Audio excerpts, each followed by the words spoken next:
नमस्कार, आप देख रहे हैं हिंदी खबर। मैं हूं आपके साथ पंकज यादव। शुरुआत करते हैं दिल्ली में जिस तरीके से ब्लास्ट हुआ उसके बाद मुख्यमंत्री पुष्कर सिंह धामी ने ट्वीट किया है। साथ ही उन्होंने दुख भी जताया है। घायलों के प्रति सीएम धामी ने संवेदना व्यक्त की है। घटना अत्यंत दुखद और चिंताजनक है, ये सीएम धामी की तरफ से ट्वीट में कहा गया है।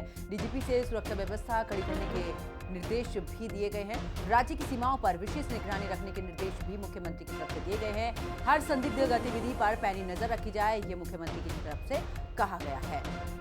सीमाओं पर विशेष निगरानी रखने के निर्देश दिए गए हैं।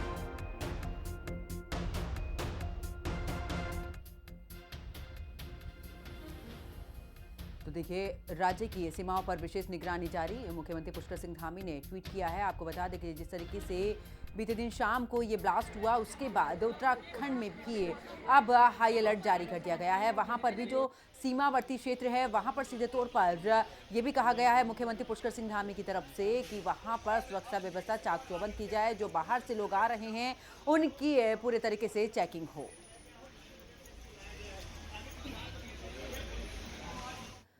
तो दिल्ली में लाल किले के पास हुए धमाके के बाद रुद्रप्रयाग में पुलिस अलर्ट मोड पर आ गई है। सुरक्षा को ध्यान में रखते हुए जिले की सीमाओं सहित जनपद में आ रहे वाहनों की गहन चेकिंग भी की जा रही है। जिले की सीमाओं पर भारी पुलिस बल तैनात किया गया है। वहीं दूसरी ओर अगर बात करें तो जिले के धार्मिक स्थलों पर भी सुरक्षा बढ़ा दी गई है। पुलिस प्रशासन ने आम लोगों से भी अफवाहों से बचने, किसी भी संदिग्ध गतिविधि की सूचना 112 पर देने की अपील भी की है।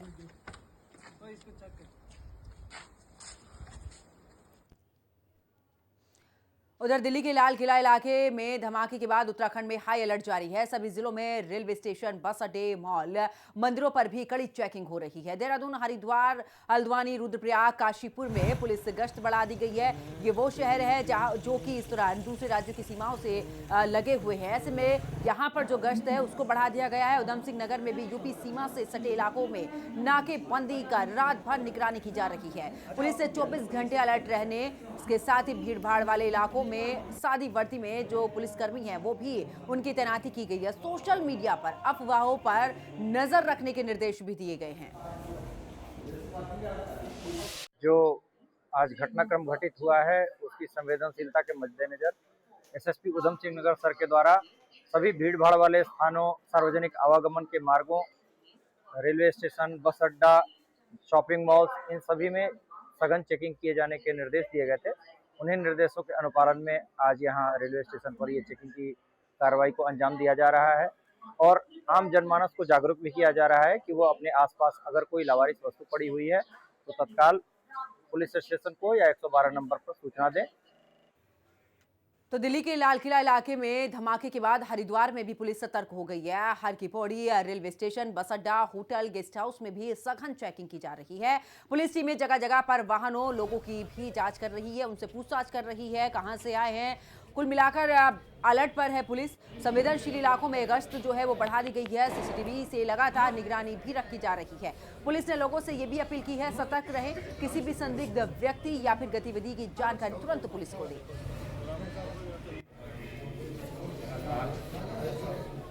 तो दिल्ली में जिस तरीके से ब्लास्ट हुआ उसके बाद ऋषिकेश की बात करें तो वहां पर भी पुलिस अलर्ट पर है। Triveni Ghat, roadways bus stand, railway station पर सघन चेकिंग अभियान इस दौरान चलाया जा रहा है, यानी कि वहां पर भी चेकिंग की जा रही है। कोतवाल कैलाश चंद्र भट्ट ने भी बताया कि किसी भी संदिग्ध व्यक्ति या समाज को देखकर तुरंत 112 नंबर पर या उसके नजदीकी पुलिस चौकी को जानकारी दे। सूचना देने वाले की पहचान गुप्त रखी जाएगी। पुलिस ने लोगों से यह भी अपील की है कि किसी लावारिस वस्तु यानी कि कोई भी संदिग्ध वस्तु आपको नजर आती है तो उसे हाथ ना लगाए, सतर्क रहे, तुरंत पुलिस को इसकी सूचना दे। कोतवाल खुद भी शहर में चेकिंग अभियान की निगरानी कर रहे हैं।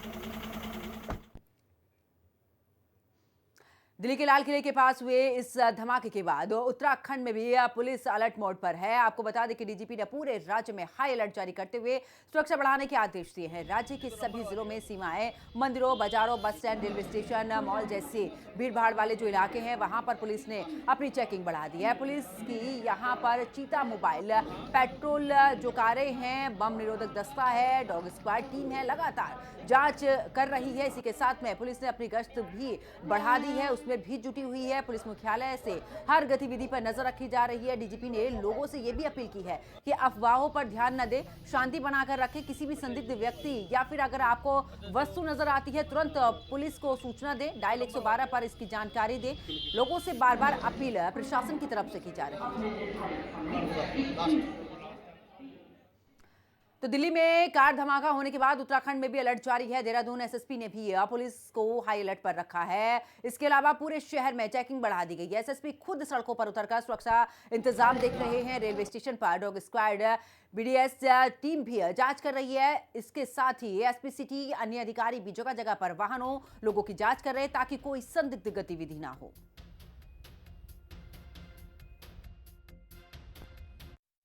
ब्लास्ट की घटना हुई है, जिसको देखते हुए उत्तराखंड में भी माननीय महोदय द्वारा भी सभी को निर्देश जारी किए गए हैं। सभी जनपदों में भी खासकर ऐसे स्थान जहाँ पर भीड़भाड़ के स्थान हो, ट्रेन हो, बस स्टैंड हो या मॉल्स है, इस तरह की चीज़ों की सभी अधिकारियों को निर्देशों के क्रम में चेकिंग लगाई गई है। हमारा जो बीडी स्क्वाड है इनको भी लगाया गया है, चाहे डॉग स्निपर डॉग्स हैं उनको भी लगाया गया है और ये चेकिंग निरंतर जो आगे अगर कोई इनपुट प्राप्त होगा तो उसके हिसाब से भी की जाएगी। तरीके से ब्लास्ट हुआ है। उसके बाद अगर उत्तराखंड की बात करें तो उत्तराखंड में भी हाई अलर्ट जारी कर दिया गया है। जगह जगह पर पुलिस प्रशासन सतर्क है। इतना ही नहीं, लोगों से अपील भी की गई है कि कोई भी संदिग्ध व्यक्ति आपको नजर आता है या कोई भी संदिग्ध वस्तु आपको दिखती है तुरंत 112 पर सूचना दें, जिसके बाद पुलिस आगे की कार्रवाई करे।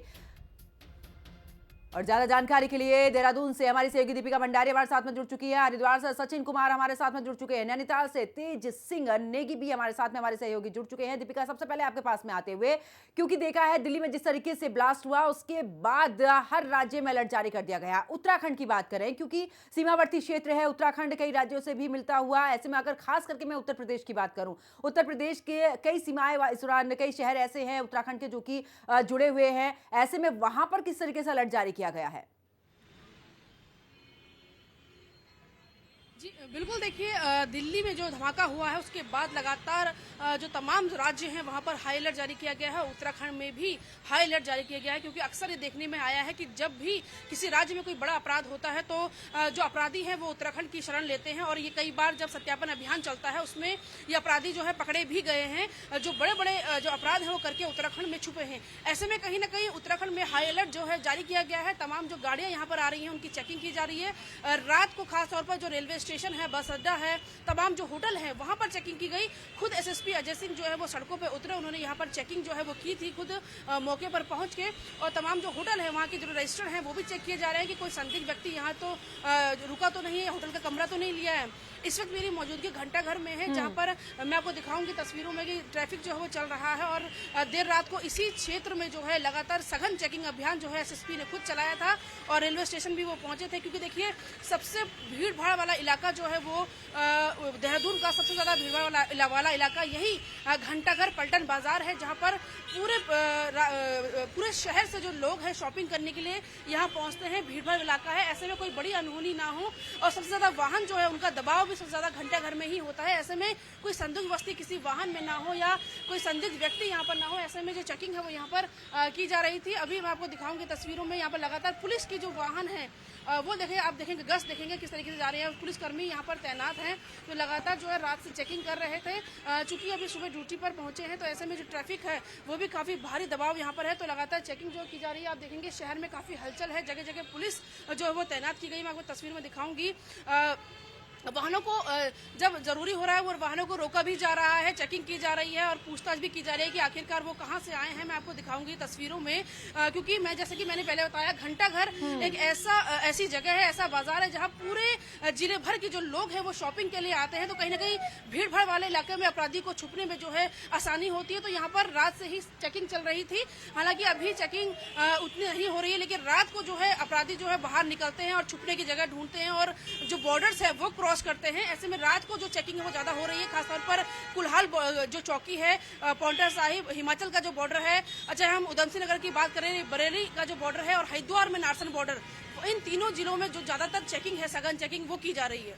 बिल्कुल, वापस लौटेंगे दीपिका आपके पास में। हरिद्वार का रुख करते हैं, सचिन हमारे सहयोगी हमारे साथ में जुड़े हैं। सचिन, अगर हरिद्वार की बात करें, क्योंकि बड़ी संख्या में श्रद्धालु वहां पर पहुंचते हैं, हर की पौड़ी पर स्नान करते हैं, तमाम मंदिर हैं, चाहे मनसा देवी की बात करें, चंडी की बात करें, ऐसे में उन मंदिरों का रुख करते हैं। वहां पर किस तरीके की व्यवस्थाएं हरिद्वार में देखने को मिल रही है, किस तरीके से पुलिस अलर्ट मोड पर है? क्योंकि दिल्ली में जिस तरीके से ब्लास्ट हुआ उसके बाद अलर्ट जारी कर दिया गया है उत्तराखंड में।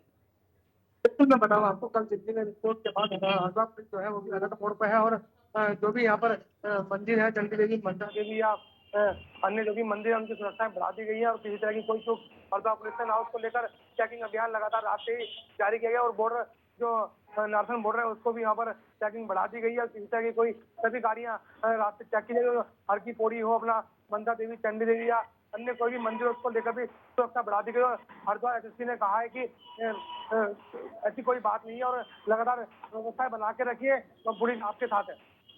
बिल्कुल, वापस लौटेंगे सचिन आपके पास में और तेज सिंह का रुख करते हैं। नैनीताल से हमारे सहयोगी हमारे साथ में जुड़ चुके हैं। तेज, देखिए नैनीताल में बड़ी संख्या में पर्यटक जाते हैं और अगर मैं बात करूं उत्तर प्रदेश की, यहां से सीमा भी लगती है। आगे जाकर जब रामनगर से निकलते हैं, काशीपुर पहुंचते हैं तो उत्तर प्रदेश की सीमा भी लग जाती है।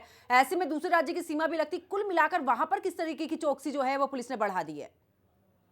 नैनीताल एसएसपी ने रेड अलर्ट जारी किया है। कल दिल्ली में जो कार में धमाका हुआ था उसको लेकर के हर जगह पर चेकिंग चल रही है। तो नैनीताल में आने वाले पर्यटक हैं उनसे पूछताछ की जा रही है कि वो कहाँ से आ रहे हैं और किस जगह को जा रहे हैं। अगर किसी संगीत को देख रही है तो उनसे पूछताछ भी कर रही है और हर जगह चेकिंग अभियान नैनीताल में चल रहा है, क्योंकि नैनीताल एक पर्यटक स्थली है, यहाँ पे हर जगह से लोग आते हैं, इसलिए सुरक्षा की व्यवस्था के लिए हर जगह पे चेकिंग अभियान जारी है। और एसएसपी ने सख्त निर्देश दिए हैं कि किसी भी गाड़ी में बिना चेकिंग के उनको बॉर्डर से इधर न आने दिया जाए।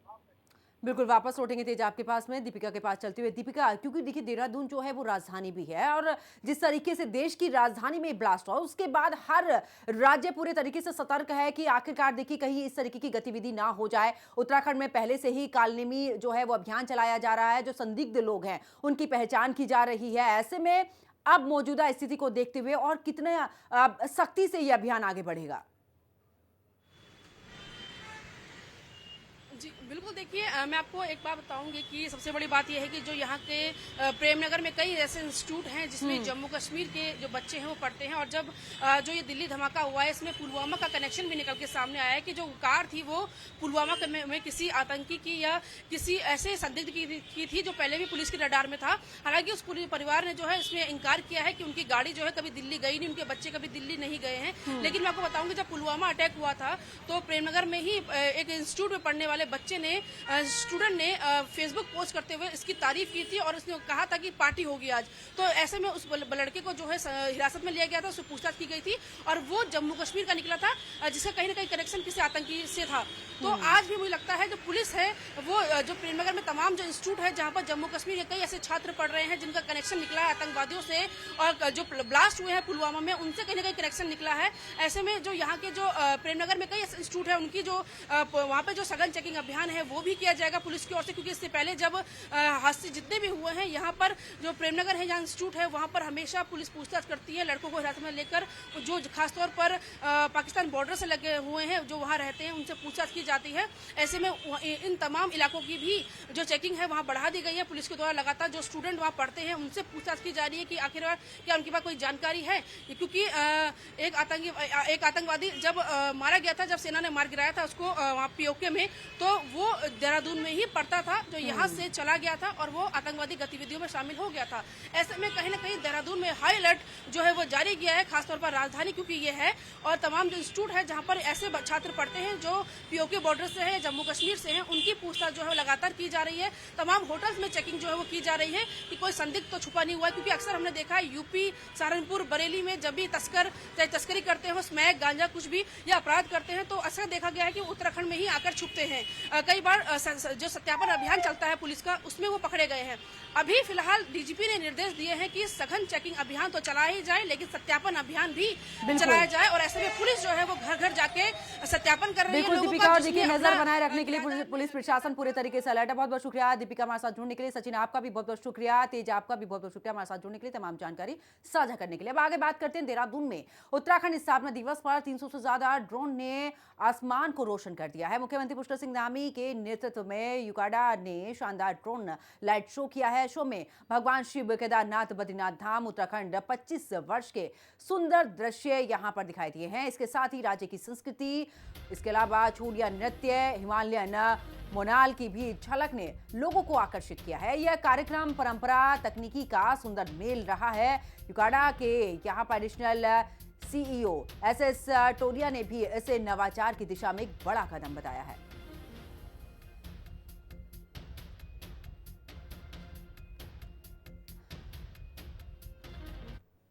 तो अब चलिए आगे बात देहरादून की कर लेते हैं, जहां पर त्रिस्तरीय पंचायत के होंगे उपचुनाव। आपको बता दें कि खाली पदों पर 20 नवंबर को उपचुनाव होना है। उपचुनाव को लेकर जारी की जाएगी अधिसूचना, जहां पर राज्य के ग्राम पंचायतों के 33,114 जो पद हैं वो खाली हैं। उपचुनाव के बाद में यहां पर 4,843 ग्राम पंचायतों का गठन 13 और 14 नवंबर को नामांकन पत्र भी जमा होगा।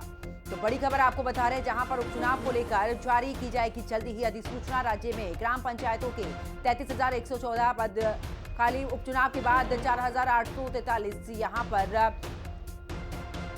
कुल मिलाकर बात करें ग्राम पंचायतों का गठन होगा। 13 और 14 नवंबर को भी नामांकन पत्र होंगे जमा। तो उपचुनाव को लेकर जारी की जाएगी जल्द ही अधिसूचना। तो मुख्यमंत्री पुष्कर सिंह धामी ने विधायकों की मुलाकात का दौर भी उनके साथ में लगातार जारी है। डोईवाला विधायक ब्रजभूषण गरोला, इसके अलावा लाल कुआं विधायक डॉक्टर मोहन सिंह बिष्ट ने मुख्यमंत्री से मुलाकात की।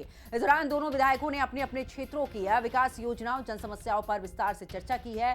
मुख्यमंत्री पुष्कर सिंह धामी ने कहा कि जनहित से जुड़ी जो योजनाएं हैं उन पर प्राथमिकता के आधार पर कार्रवाई की जाए।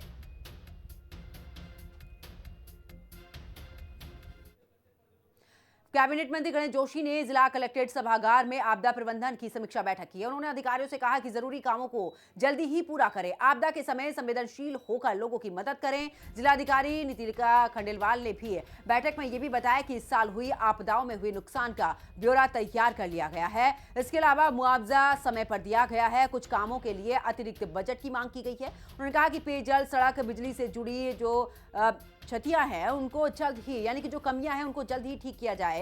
स्लाइड जोन में भी बीआरओ काम कर रहा है। हेलीकॉप्टर से राशन पहुंचाया गया है। अब ज्यादातर सड़कें खुल गई हैं, सिर्फ एक सड़क बंद है। नगर पालिका क्षेत्र में भी नालियों की सफाई, स्वास्थ्य सेवाओं, पशुपालन विभाग की टीमें पहले से ही तैयार हैं।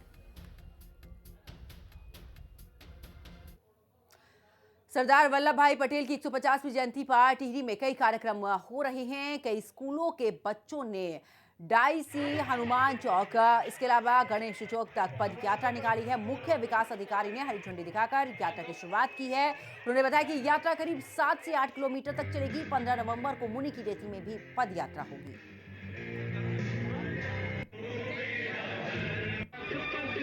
सरदार वल्लभ भाई पटेल जी की 150वीं जयंती पे ये पूरे 31 अक्टूबर से 25 नवंबर तक विभिन्न कार्यक्रम कराए जा रहे हैं। उसमें आज के दिन हमारे टिहरी डिस्ट्रिक्ट में पदयात्रा का शुभारंभ किया जा रहा है। जो पदयात्रा यहाँ पे टिहरी डाइजर से होते हुए गणेश चौक तक जाते हुए उसके आगे बुराड़ी स्टेडियम में समाप्त की जाएगी। ये लगभग 7-8 किलोमीटर की पदयात्रा है। चलिए बात आगे काला ढूंगी की कर लेते हैं, जहां पर चकलुवा गांव में गुलदार ने घर में घुसकर पालतू जानवर को मार दिया है। घटना सीसीटीवी कैमरे में कैद हुई है। गांव के ही लोग अब डरे हुए हैं क्योंकि गुलदार अक्सर कुत्तों, मवेशियों पर हमला कर रहा है। इतना ही नहीं, आपको ये वीडियो भी दिखा रहे हैं जो कि सीसीटीवी फुटेज सामने आया है, जहां पर एक घर में गुलदार ने बंधे कुत्ते पर झपटा मारा, लेकिन घर वालों के शोर मचाने पर वो भाग गया। घटना की सूचना पर वन विभाग की टीम पहुंची, जांच की। ग्राम प्रधान आशा मेहरा ने गुलदार को पकड़ने के लिए पिंजरा लगाने की मांग की है। वन रेंजर जगदीश जोशी ने बताया कि गुलदार की निगरानी के लिए कैमरे लगाए जा रहे हैं।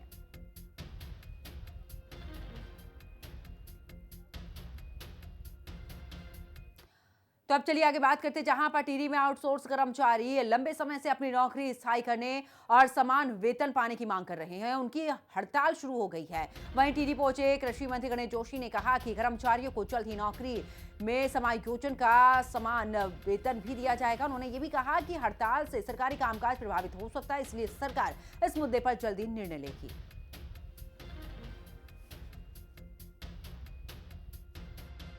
कई एसएलपी जिन्होंने सुप्रीम कोर्ट में लगाई हुई हैं। दूसरा, आरक्षण का एक बहुत गंभीर विषय है। 2022 से पहले उनको आरक्षण नहीं मिलता था, और सब में हम विधि की राय ले रहे हैं। और क्योंकि हमारे कर्मचारी हैं, समय समय पर हमने इनके लिए इनका मानदेय को हमने बढ़ाया है, इनका मृत्यु होने पर इनकी धनराशि को हमने बढ़ाया है, एक्सीडेंटल क्लेम पर हमने बढ़ाया है। तो हम उनकी पूरी चिंता कर रहे हैं और मुझे पूरा भरोसा है कि शीघ्र ही इसका कोई समाधान निकलेगा और इनको समायोजन होगा। उत्तराखंड के कैबिनेट मंत्री गणेश जोशी ने टिहरी में पत्रकारों से वार्ता करते हुए कहा कि उपनल आउटसोर्स में कई सालों से काम कर रहे कर्मचारियों का समायोजित किया जाएगा। हालांकि हाईकोर्ट और सुप्रीम कोर्ट के जीतने के बाद भी सरकार असमंजस की स्थिति में है। अब आंदोलन उपनल कर्मचारियों ने शुरू कर दिया। देखना होगा कि सरकार कब तक इनका नियमितीकरण करती है या फिर ये आंदोलन की राह अपनाते हैं। मैं जगत तोपाल, हिंदी खबर, टिहरी गढ़वाल।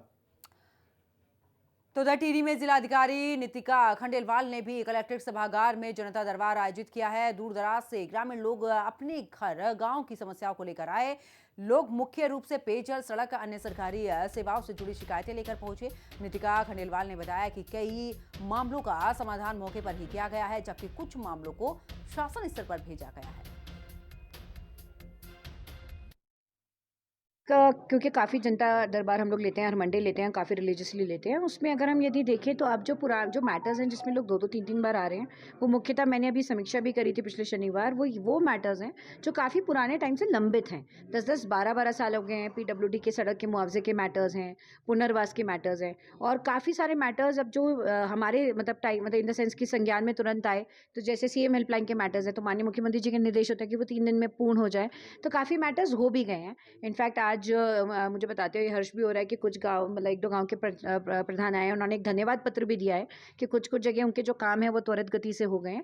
और जो पुराने मैटर्स है, क्योंकि उनमें काफ़ी रिकॉर्ड्स को भी देखा जाना होता है, मौके की भी जांच की जाती है, जो संबंधित उस समय अधिकारी होते हैं वो अब नहीं होते हैं, तो उनमें समय लगता है, बट उनको भी हम लोग अब समयबद्ध रूप से कराएंगे।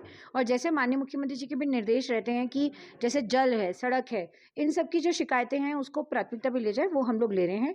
और आपदा के भी काफ़ी कार्य अब हम लोग ने टेकअप करके मौके पर कराने शुरू कर दिया। तो 3 साल के बाद लोहा घाट उप जिला अस्पताल में बाल रोग विशेषज्ञ डॉक्टर ज्ञान प्रकाश की तैनाती हो गई है। डॉक्टर की नियुक्ति से स्थानीय लोगों को बड़ी राहत मिली है।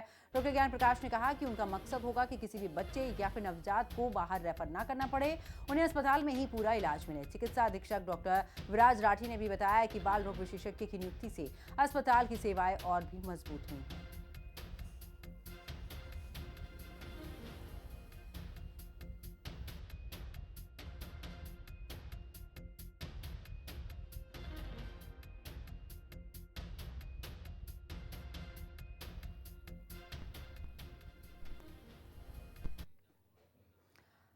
उधर ऋषिकेश में सड़क हादसे में एक युवक की मौत हो गई है, जबकि 4 युवक गंभीर रूप से घायल हो गए हैं। हादसा उस वक्त हुआ जब बुलेट सवार एक युवक बुलेट के स्लिप होने से सड़क पर जा गिरा, जिसमें उसकी मौत हो गई है, जबकि बुलेट पर सवार दूसरा युवक गंभीर रूप से घायल हो गया है। इसके अलावा उसके दो साथी स्कूटी पर आगे चल रहे थे, उनका भी रोडवेज बस के पास एक्सीडेंट हो गया। घायलों को सरकारी अस्पताल में भर्ती कराया गया है। पुलिस ने मृतक का शव पोस्टमार्टम के लिए भेज दिया है, उसके बाद परिजनों के हवाले कर दिया गया।